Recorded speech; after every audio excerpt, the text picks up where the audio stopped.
Alam mo ba, ang purpose mo sa buhay, nag-iiba-iba yan. Depende sa ginagawa mo or depende sa naiisip mo kung saan mo lalagyan ng meaning yung buhay mo. Finding your purpose means ito yung paghahanap mo ng reason bakit mo ginagawa yung bagay na yon at kung para saan.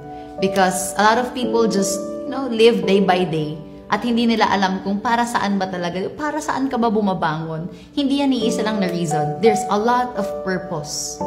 There's a lot of reasons para saan ka nga ba bumabangon. Sa lahat ng ginagawa mo sa buhay mo, your purpose is where you put yourself na kung alam mo na makakatulong ka para sa iba.